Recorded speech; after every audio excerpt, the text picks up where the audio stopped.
dari kelompok 1 ingin menjelaskan tentang ayat jurnal penyesuaian. Sebelumnya, perkenalkan, nama saya Anggita. Nama saya Aldila. Nama saya Natasha. Nama saya Mutia. Nama saya Nicola Septiani. Nama saya Rasya Amelia. Selamat menyaksikan. Yaitu ayat jurnal penyesuaian. Pengertian jurnal penyesuaian. Ayat jurnal penyesuaian adalah dibuat untuk menyesuaikan saldo-saldo rekening yang ada di neraca saldo yang sebenarnya sampai dengan akhir periode akuntansi. Fungsi jurnal penyesuaian terdapat 3 fungsi. Yang pertama, menghitung perkiraan nominal atau pendapatan dan beban dalam periode tertentu. Yang kedua, pada akun pendapatan dan beban di akhir periode menunjukkan keadaan yang sesungguhnya. Yang ketiga, menetapkan saldo catatan di setiap bulan di setiap buku akun besar pada akhir periode yang agar akun harta modal dan kewajiban melakukan situasi tertentu. Yang satu, perlengkapan atas suples. Pada akhir periode, perusahaan harus membuat jurnal penyesuaian akun perlengkapan untuk mengakui perlengkapan yang telah habis terpakai untuk operasional perusahaan. Nominal yang tertera pada jurnal penyesuaian merupakan selisih antara saldo perlengkapan awal dan saldo perlengkapan pada akhir periode. Contoh studi kasus. Pada neraca saldo awal PT Sinar Jaya per 1 Desember 2019, akun perlengkapan menunjukkan angka Rp14.400.000, sedangkan persediaan yang masih ada pada akhir periode adalah Rp4.800.000. Hal ini menunjukkan bahwa perlengkapan yang dipakai dalam periode tersebut adalah Rp9.600.000. Hasil dari Rp9.600.000 adalah dari menunjukkan harga perlengkapan dan persediaan dikurang Rp14.400.000 dikurang Rp4.800.000. Berdasarkan data tersebut, Anda diminta untuk membuat jurnalnya yang akan untuk akun perlengkapan dengan pendekatan neraca. Jurnalnya 31 Desember 2019. Beban perlengkapan berada di debit dengan nominal Rp9.600.000 hasil dari sini. Perlengkapan berada di kas dengan nominal Rp9.600.000. Selanjutnya di sini saya akan menjelaskan beban dibayar di muka atau prepaid expense. Beban dibayar di muka adalah beban yang sudah dibayar perusahaan tetapi belum diakui sebagai beban pada periode yang bersangkutan karena mempunyai manfaat lebih dari 1 periode akuntansi. Contoh studi kasus. Pada tanggal 1 Agustus 2019 dibayar premi asuransi untuk 1 tahun sebesar 60 juta dengan menggunakan metode neraca. Anda diminta untuk A. membuat jurnal umum 1 Agustus 2019 dan B. membuat jurnal penyesuaian 31 Desember 2019. Jurnal umum yaitu asuransi dibayar di muka, di debit sebesar 60 juta, kas di kredit sebesar 60 juta. Yang B, jurnal penyesuaian 31 Desember, beban asuransi di debit sebesar 25 juta dan asuransi dibayar di muka sebesar 25 juta di kredit. Penjelasannya yaitu asuransi dibayar di muka yang diakui sebagai beban tahun 2019 yaitu tanggal 1 Agustus sampai dengan 31 Desember 2019 yaitu 5 bulan. Jumlah yang telah dipakai yaitu 60 juta dibagi 5 sama dengan 5 juta per bulan. Kemudian 5 juta dikali 5 bulan sama dengan 25 juta. Selanjutnya saya akan menjelaskan tentang beban yang masih harus dibayar atau accrued payable. Beban yang masih harus dibayar adalah beban yang realisasi pembayarannya belum terjadi, tetapi sudah menjadi beban bagi perusahaan karena perusahaan sudah menerima manfaatnya, sehingga merupakan utang pada periode yang bersangkutan. Jurnal penyesuaian yang dibuat adalah beban di debit, lalu utang beban di kredit. Studi kasus. Pada tanggal 31 Desember 2019, beban listrik, air, dan telepon bulan Desember sebesar Rp3.500.000 baru akan dibayar pada tanggal 3 Januari 2020. Berdasarkan data tersebut, Anda diminta membuat jurnal penyesuaian 31 Desember 2019, yaitu jurnalnya beban listrik, air, dan telepon di debit sebesar Rp3.500.000, lalu utang beban di kredit sebesar Rp3.500.000. dalam bentuk kas oleh perusahaan. Selanjutnya, rekonsiliasi bank. Rekonsiliasi bank adalah suatu metode yang analisis yang merinci perbedaan saldo simpanan bank menurut rekening koran dan menurut catatan perusahaan. Catatan yang dibuat oleh perusahaan mencakup keterangan tentang sebab terjadinya perbedaan. Contoh studi kasus. Berdasarkan rekening koran yang diterima dari bank pada tanggal 31 Desember 2019, bank memberi jasa giro sebesar 1.800.000 dan membangkan biaya administrasi sebesar 400.000. Berdasarkan data tersebut, Anda diminta membuat jurnal penyesuaian atas transaksi tersebut. Jawab. Tanggal 31 Desember 2019, kas ada di debit 1.400.000, beban administrasi 400.000, pendapatan bunga ada di kredit 1.800.000. Selanjutnya, saya akan menjelaskan tentang pendapatan diterima di muka atau unearned revenue. Pendapatan diterima di muka adalah pendapatan yang utangnya sudah diterima tetapi belum diakui sebagai pendapatan pada periode yang bersangkutan. Contoh studi kasusnya.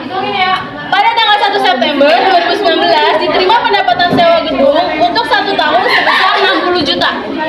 Dengan menggunakan pendekatan neraca, Anda diminta membuat jurnal umum pada tanggal 1 September 2019 dan membuat jurnal penyesuaian 31 Desember 2019.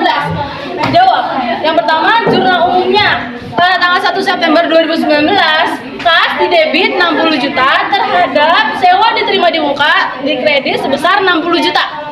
Jurnal yang kedua, jurnal penyesuaiannya yaitu 31 Desember 2019, sewa diterima di muka di debit sebesar 20 juta dan terhadap pendapatan sewa di kredit sebesar 20 juta. Penjelasannya, sewa diterima di muka yang diakui sebagai pendapatan tahun 2019 1 September sampai 31 Desember yaitu 60 juta dibagi 12 dikali 4 hasilnya 20 juta. Selanjutnya saya akan menjelaskan piutang tidak tertagih atau bad debt.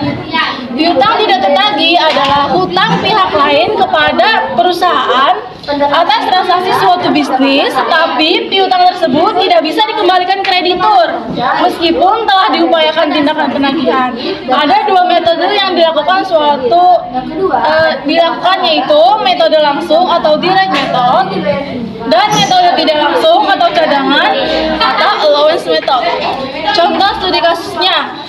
Pada tanggal 31 Desember 2019 terdapat saldo piutang dagang sebesar 251.500.000. Penyesuaian menyebutkan bahwa seorang debitur jatuh pailit sehingga sebesar 1 juta harus dihapuskan. Berdasarkan data tersebut, Anda diminta membuat jurnal penyesuaian transaksi tersebut. Jawabnya, tanggal 31 Desember 2019, beban kerugian piutang di debit sebesar 1 juta terhadap piutang dagang di kredit 1 juta. Studi kasus yang kedua. Pada tanggal 31 Desember 2019 terdapat saldo piutang dagang sebesar 251.500.000. Setelah diadakan pengecekan atas saldo akun diperoleh keterangan untuk data penyesuaian kerugian piutang tidak tertagih ditaksir 1% dari piutang dagang. Berdasarkan data tersebut, Anda diminta membuat jurnal penyesuaian atas transaksi tersebut. Jawabnya, tanggal 31 Desember 2019, beban kerugian piutang 2.515.000 di debit didapat dari 1%-nya 251.500.000 terhadap cadangan kerugian piutang di kredit 2.515.000. Selanjutnya, penyusutan aset tetap atau depreciation of fixed asset. Penyusutan aset tetap depresiasi adalah pengalokasian harga perolehan aset tetap sebagai beban pada periode akuntansi dalam masa manfaat aset tetap tersebut. Jurnal penyesuaian yang harus dibuat adalah tanggal, kemudian beban penyusutan di debit terhadap akumulasi penyusutan di kredit. Studi kasus. Pada tanggal 31 Desember 2019 terdapat peralatan senilai 250 juta usaha berdasarkan kebijakan akuntansi. Diperoleh keterangan bahwa nilai peralatan disusutkan 10% setiap tahun dari harga perolehan. Berdasarkan data tersebut, Anda diminta menerima penyesuaian atas transaksi tersebut. Pada tanggal 31 Desember 2019, beban penyusutan 25 juta dapat dari 10% kali 240 juta terhadap akumulasi penyusutan 25 juta di kredit. Kemudian pendapatan yang masih harus diterima atau accrued receivable.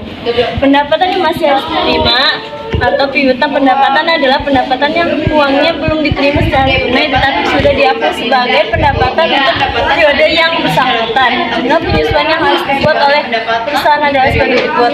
Tanggal, kemudian piutang di debit terhadap pendapatan di kredit.